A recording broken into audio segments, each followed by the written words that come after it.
Coming up next on the Capital Connection, it's Ithaca Mayor Svante Myrick. We'll talk about everything under the sun with this mayor of color who has so much insight into police and virtually everything else. So join us for the Capital Connection with Ithaca Mayor Svante Myrick. Next.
Support comes from New York State United Teachers, a union of professionals standing with more than 600,000 workers in education, human services, and healthcare with the Our Voice, Our Values, Our Union campaign.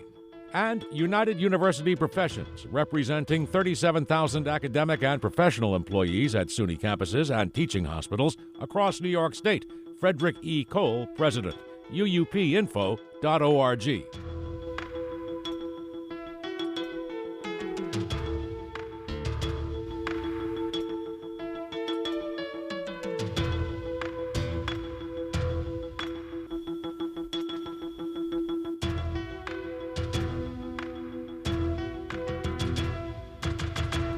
It's the Capital Connection. Hi, I am Alan Chartock. Joining us this week is Ithaca Mayor Svante Myrick, who became the city's youngest mayor and first mayor of color on January 1st, 2012.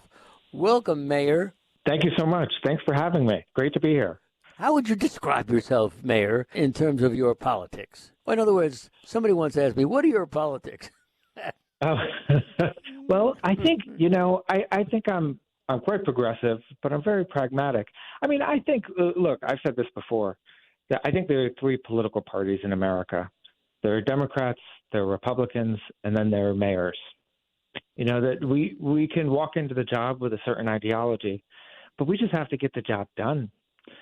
And as Mayor Koch used to say, there's no Democratic or Republican way to get the trash picked up. And our jobs often work the same way. I think there are a few opportunities you have to bend the arc of justice, the arc of the universe towards justice. But most of our work is just making the trains run on time, so to speak. Why don't you describe for us Ithaca? My kids and my money went to Cornell, so we appreciate both. And I recently bought a really good banjo right there. So tell me about the city and its political history. Sure. Yeah, Ithaca is a college town known for being quite progressive. We call our own bumper stickers say that we're 10 square miles surrounded by reality. We've got about 35,000 constituents, some of the best looking, smartest, and most charming constituents America could ever have. And it's a very, it's a challenging city. We're the most overeducated city in America, which means that it is a pleasure to govern when you're well caffeinated. There's always good ideas, people who are very sharp, people who want to contribute civically, extremely civically engaged, tons of volunteers who are willing to serve on our boards and committees, which is a very good thing. It is very hilly. We're known for our gorges. And a tourist destination for people from all over the world who want to see our waterfalls and visit the campuses. So it's a nice community. And as you say, overeducated. Out of the 35,000, I wonder how many of them, have something to do with either of the two major colleges you have there. Yeah, at least half. at least half are currently working there, came to school there, and never left. Like myself, I came, to go to school for 4 years, and here we are 15 years later. And you went to Cornell? Yes. My money also went there. Because there's also this other college down at the other end. And Yes. The myth is that the people at Cornell spit down the hill at the other college. Is that not true? So that's funny because it's actually not true, as my friends from Ithaca College are quick to tell me. They are higher on the hill than Cornell is. So they look down at us. But they're also, Ithaca College, a great institution, well as TC3, which is the community college. Right. Ithaca College, of course, is great for things like languages and music, and I've known a lot of people who went there. Really terrific. Broadcasting, a very good broadcasting program there. Yeah. Great Rod Serling and David Muir and Alex Boreanaz. Quite a lot of folks came out of their broadcast program at the Park School. So let's talk a little bit, if we can, Mayor Myrick, about police reform. Sure. Because I know New York State is dealing with it all the time, and you have a reimagining public safety resolution. Tell us about it. Yes, we were thrilled that we passed our plan. As you know, the governor issued an executive order requiring that all municipalities go through a reimagining process. After the death of George Floyd, that death triggered the largest civic uprisings in American history and the largest protest movement in American history. And for good reason, because it was about his death, but it was also about the broader pattern of police violence. And we took the executive order extremely seriously. I mean, we formed a 50-person collaborative working group. We engaged hundreds of Ithacans. We did a partnership with Tompkins County. We engaged the consultants, the Center for Policing Equity. And we came up with a plan after 10 months of community input, 10 months, that we're really proud of and that the Common Council passed 10-0. And here's what we figured out. We figured out that the current dynamic is not working for the police, right? It's not just that the community is upset. The community is obviously upset, especially the community of color, but the police themselves are overworked. They're stretched too thin, and they're asked to do too much, not just too much in a day, but too great a variety of things that have little to do with law enforcement. We just have not had anybody else to call, so we call the police for everything. And then we get upset with them for showing up. So we've come up with a new system. We're going to actually create a new department. Instead of just a police department, we're going to have a Department of Public Safety and Community Solutions. There will be officers inside that department who are armed, but there will also be a unit of unarmed civilian responders called Community Solutions Officers, all reporting instead of just to a police chief. There's going to be a director. A director could be a civilian director of Public Safety and Community Solutions. That idea, in combination with all of the new suggested training, our repurposing of our SWAT vehicle to demilitarize our department, increased social worker co-response. We believe all these things in conjunction will make our city safer, reduce the likelihood of police violence, and make people feel more comfortable living in the city. So, Mayor, how do you know in Ithaca when you get a call, somebody's beating up their husband or their wife, how do you know whether to send somebody with a gun or not? Yeah, that's the trick, and that's what we've got to design very carefully over the next year or so. But the best predictor of the future is the past. And when we look at our data, we looked at the last 6 years worth of data, and we found this one thing was glaringly obvious, that there are six types of calls that we dispatch our police to that we know, when we look at all that data, result in 0 arrests. All 6 of them combined have resulted in 0 arrests, yet took up 35% of our officers' time over the last 6 years. So it's things like taking a report if my bicycle is stolen, and I call the police department because I want them to have a description in case they find it, but I also need to file an insurance claim. The officer has to show up, take that report. Now, that never results in an arrest, right? Unless I guess they figure out that I stole my own bicycle. never results in arrest. So why do we need an armed officer to do that job? And how many people are not calling to report their stolen bicycle or stolen TV or broken taillights or vandalism because they themselves are uncomfortable around the police? They themselves are uncomfortable being in the presence of an armed officer. How many people are we missing in our system? Our survey data and our focus group data tells us that we're missing quite a lot, that there are a lot of people who could be calling and engaging in our public safety apparatus, but are not because of their fear of the police. So we're going to design the system starting with the data that we already have and say, let's start with the call types that never lead to an arrest. And for those, let's send somebody unarmed. If it's a domestic or an assault, obviously we'll send the armed officers. And I think for a lot of the call types, we might send both. We might dispatch both and then have them work as a team to figure out on the scene, okay, you know what, obviously the presence of an armed officer is escalating the situation. Why don't you fall back a block or two and I'll radio you if I need backup? Or the reverse, with the armed officer who says, this is clearly a job for law enforcement, right? Not just community solutions. This is an actual law enforcement job.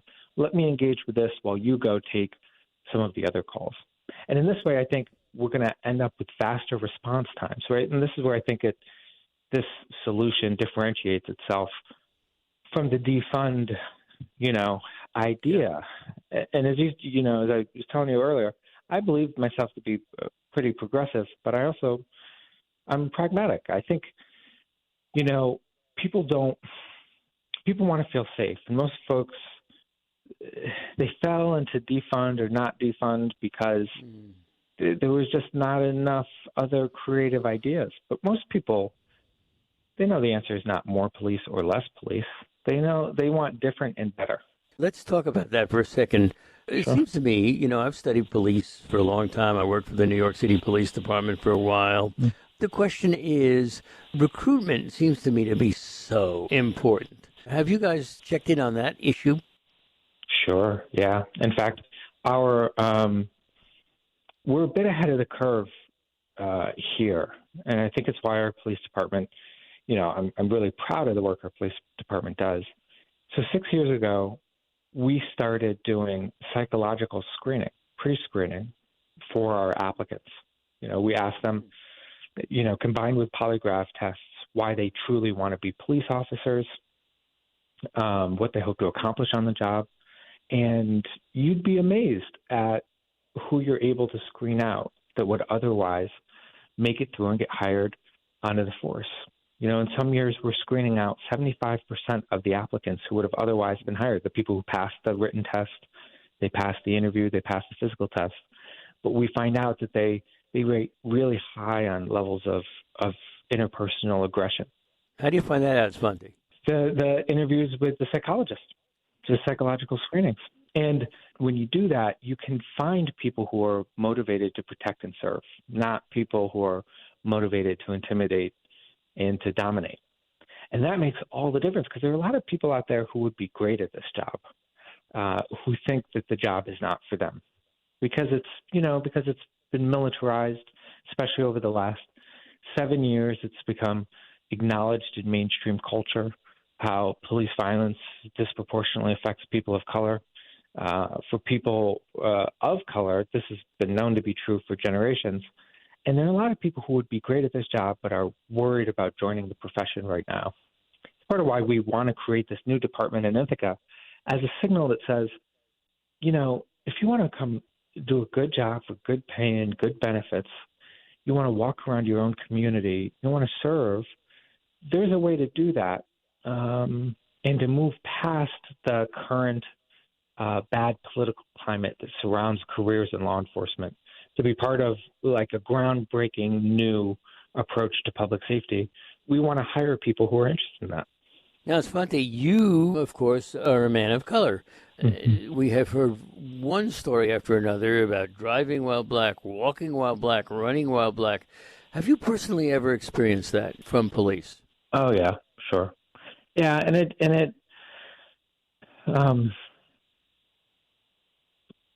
my very first, my mom had to give with me the talk. Most black kids will know what I'm talking about. The talk yeah. where they explain, you're going to make officers nervous. So if you ever encounter one, make sure you talk slow and move slowly. Put your hands, if ever pulled over, put your hands on the dashboard until they arrive at the car. Be extremely deferential because you don't want to get hurt.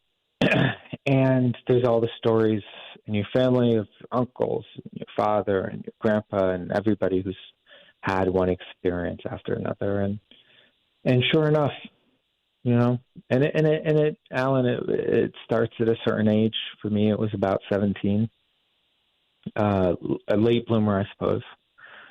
And will continue for the rest of your life. And it's a hard thing to explain. I was some of it is you would swear was anecdotal unless you've seen it 1,000 times. Like, I was at a conference in Philadelphia, and a friend of mine, a city councilwoman from another community, we were standing outside, and we changed into street clothes. So, you take off your suit and you put on a T-shirt. And you go from being the mayor, you're wearing a suit, you're the mayor. You put on a T-shirt and you're just another young black guy. And the two officers rolled up in their in their car, pulled to a near halt, and stared me down and looked me up and down. And I said, "Good evening, officers. I hope you're doing well." And they just rolled up the window and kept staring, but rolled up the window and drove by. And she looked at me and she said, "Holy bleep." She said, I can't tell you how many of my constituents claim that happens to them, but she'd never seen it in person. And she had dismissed, and we found this in our 10-month-long process too, is that one person after another, especially the black community, but it was true too in the most vulnerable community, the houseless, would share experiences, and this was the gutting word that we just heard over and over again. Would share experiences that to them were dehumanizing. That made them feel like they weren't people, and people that mattered. And if you were to hear that from one person, you go, well, maybe the officer's having a bad day, and I'm sure it wasn't all that serious, and you should just comply, and all the things we hear about how, look, there's not a real problem in law enforcement. There's not a real problem in the culture right now. Everything's fine. Just treat the officers with respect. You'll be treated with respect. I think we have to be honest. We're not going to fix this problem, and we're not going to improve the quality of life for our officers either, unless we're honest about what's broken in the culture. And my officers have always treated me with respect since I've been mayor, and again, when I'm wearing a suit, there's no problems. But is that the kind of society we want to live in, where you get treated better if you're in a suit, and you get treated better if you're white than if you're black, and you get treated better if you're a man than a woman? It's not the kind of society I want to live in. So I think this is the moment to build something better. Because I don't want to, Lord willing, I'll have kids someday, and I don't want to have to give the talk to those kids. Exactly. I hope they don't need the talk. Exactly. I have an African-American grandchild, and I asked his father, my son, I said, when will you give the talk? The talk becomes so important because what you don't want to do is scare the kid. Kid's now 5 or 6 years old. You don't want to get him positioned so that he looks upon authority as the enemy. Right. That's right. Yeah, that's right. And also, you don't want them to be naive. No, naive can get you dead. Exactly. It's really something. Now, added to all of this, of course, Svante, is, the whole concept of guns. Guns have gone mad in the United States. We have, I think somebody told me, 3 for every American, although not every American has 3. What do you see? What are you seeing in Ithaca? Yeah, exactly the same. exactly the same. I mean, the prevalence of guns on the street, how easy it is to get a firearm, how easy it is for firearms to enter the underground market has made American life, more dangerous than it should be. And we were dealing with, I mean, I think there's a few answers to this, and it seems contradictory to say, well, this is the moment we should be increasing our unarmed response. But I think it's exactly is the moment we should increase our unarmed response, because if getting these guns off the street means getting better community cooperation, I think the crime procedurals, the NCIS or NYPD Blue have done something of a disservice in explaining how most crimes get solved and prevented in America. And that's by people talking to us, calling up the police department and saying, I'm really concerned about my neighbor. I'm worried about John. I know he bought 2 guns recently. He seems like something's going on with him. Can we get somebody to check in on him? We prevent crimes because somebody calls and says, guy down the block, Tony, I know he's really upset with Mark. He keeps talking about how he wants to hurt him. Could we get somebody to check on that? And then after the fact, we solve most crimes, not through DNA evidence and, forensic analysis. We solve crimes because somebody calls and says, I know there was a shooting over on 2nd Street. I happen to know who did it, and I'd be willing to talk to you about it. And right now, when you have such a lack of trust between the community and the police department, none of those interactions are happening anymore. None of those engagements are happening. And we resort, I'm sure this is true in most cities, you end up resorting to criminal investigation by press release, where you just say, well, there's a shooting on 2nd Street. If anybody has any information, please call us at this number. By building an unarmed response, you can better engage and find these guns in particular, and then use the armed law enforcement, of course, to do the actual intervention with the person that we're afraid of. But I also think, if you don't mind, if putting in a plug for pointing out that, in the city of Ithaca, until 2020, crime had been going down for 9 straight years. The city was getting safer, safer, safer. And in 2020, the crime rose, to levels that we hadn't seen in about 5 years. And a lot of people thought, well, geez, we need more police officers for that. And I'll tell them, 2020, we didn't close the police department. We did close almost everything else, right? The police were still open, but the schools were closed, the playgrounds and the parks. We took the basketball hoops off. The after-school programming was closed. People's jobs were closed down. Those are the things that cause increases in crime. So if we know that, then our answer to rising crime should be more after-school programming, more jobs, more of the things that make people feel safe and secure and less likely to commit crimes in the first place. That should be our priority, and we should, of course, still have a robust public safety department that we can call when crimes do happen. We are talking to Ithaca Mayor Svante Myrick. Mayor, let me ask you a question. You sound terrific. You really sound terrific. I mean, every time I talk to you, I'm impressed. So my question is, what's the future for you? Are you going to run for a so-called higher office in New York State? They often say you can't be a major statewide candidate unless you come from the 5 boroughs of New York City. And here you are in Ithaca, which may be the 6th borough, but I don't know. How do you react to that? Yeah, our attorney general used to call it the upper west side. I don't know. I mean, I'm 34 now. I've been lucky enough to meet a lot of other elected officials, and I'm nerdy enough to think that meeting elected officials is lucky. And I asked them for their advice, and especially people who have been mayor and gone on to be senator or governor, especially those who end up in Congress. I swear to you, they grab you by the shoulders, they look you in the eye, and they say, stay mayor for as long as you can. It is the job where you feel most useful, you're still connected to people, you're grounded, you get to walk around your city and live inside of your work instead of, shuttling back and forth to D.C. and just raising money all the time. And so I take that seriously, and I still really love my work, and I enjoy doing it.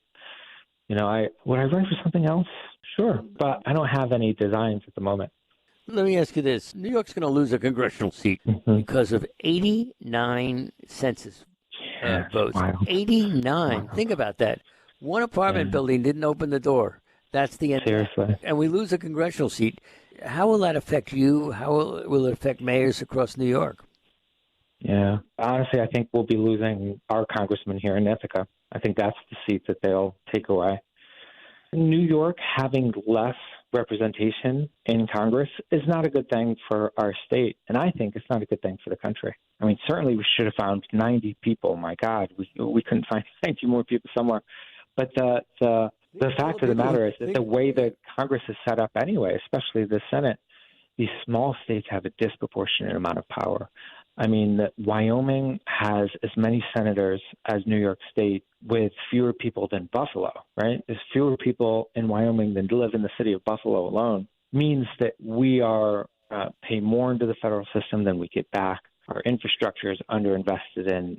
We don't get a fair shake from the federal government as is. So shrinking that delegation will make it even harder for us to pave our streets and invest in our schools and keep our public safety workers on the job. You have got lots of different issues in your city. They're the famous gorges, and they're dangerous. How are you dealing with dangerous gorges? Yeah, we call them, and because they draw people who want to swim, and many folks have committed suicide in them, we call them attractive nuisances. And, it's tough. I mean, we use a mixture of what I call the 3 E's for when you have to change human behavioral problems. We educate, we enforce, and we engineer. So by education, we put up signs that just tell people, this looks idyllic, but it's more dangerous than you think. These are all the dates of the deaths of people who have swum here. We do PSAs. We send out leaflets, especially to the students. For enforcement, we do send around our officers to give tickets and violations where necessary. And then for engineering, the 3rd E, we've actually worked with Cornell University to build nets around the tallest gorges so that it's harder for folks to jump to their death from them, which is an unfortunate necessity. So we use those 3 E's, education, enforcement, and engineering. Well, Mayor, you really are terrific, and I love your understanding of some of the psychological and other problems that we all face, and I just want to congratulate you on what you've done. You're always welcome on this program. It's always a breath of fresh air to hear your voice. Oh, Alan, thank you so much. I've been such a fan for such a long time, so it's very kind of you. I really appreciate it, and I'd love to come back.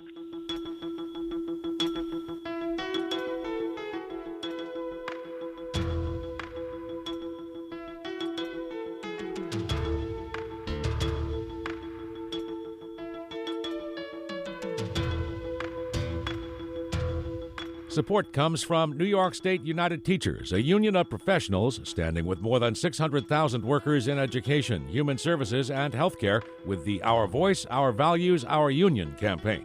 And United University Professions, representing 37,000 academic and professional employees at SUNY campuses and teaching hospitals across New York State. Frederick E. Cole, President. UUPinfo.org.